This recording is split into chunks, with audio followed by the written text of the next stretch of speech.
Përshëndetje të gjithëve. Një tavë të shpejtë por të shijshme do përgatisim ditën e sotme. Do jetë kryesisht me patate, do ketë një dorë spinaq, vezë dhe kos. Pa mburko filloj me përgatitjen. Në fillim do ziejmë diku tek 4-5 kokra me patate. Do t'i shtojmë një lugë të çajit me krip, do t'i mbuloj me ujë dhe do t'i ziejmë për 20 minuta derisa patateve t'ju futet piruni. Në këtë moment patatet janë gati, i largojmë nga uji dhe kështu të nxehta si i kemi, i vendosim në tavë.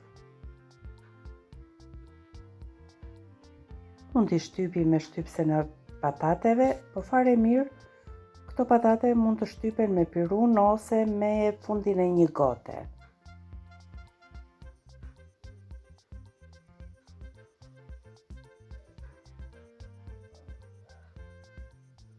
Patatet kthyen në pure.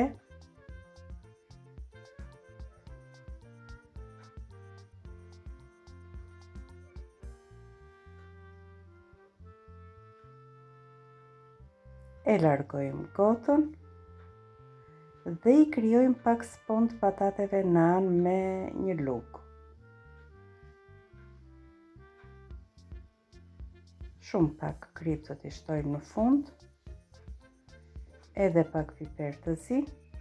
Merremi me përgatitjen e mbushjes. Në një pjatë të thellë do shtojmë 2 vezë. I përziejmë me një pirun.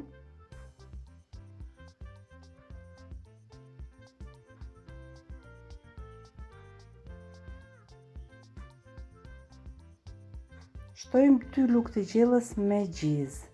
Gjiza është pa krip. Ndaj dhe do më duhet i shtoj pak krip harxhit. Shtojmë edhe kos të trash, një gotë me kos,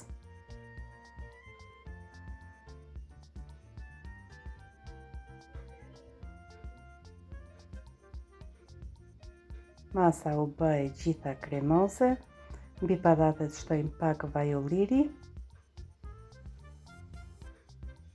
edhe pak vaj ulliri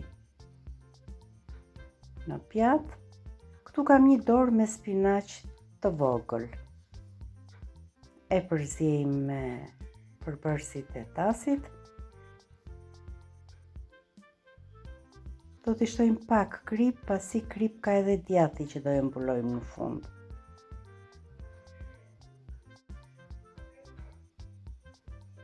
Shtojmë disa domate pomodorini, të cilat i kam ndarë në 2 pjesë. Vendosim dhe përbërësit e tjerë. I bashkojmë me domatet.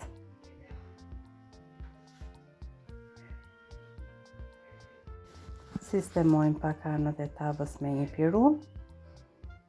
Dhe në fund fare do ta mbulojmë me djath kaçkavall ose çdo lloj djathi tjetër që shkrin.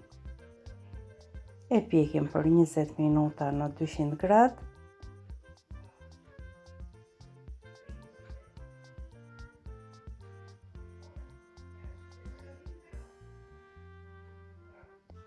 Gjithmonë pjekja varet edhe nga furra juaj. Ja edhe tava e sapo pjekur është ende e nxehtë. Faktun e kam pjekur pak më shumë nga ç'duhet, por edhe kështu shijon.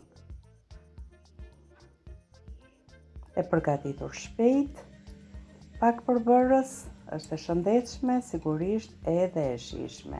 Ju falenderoj që më ndiqni.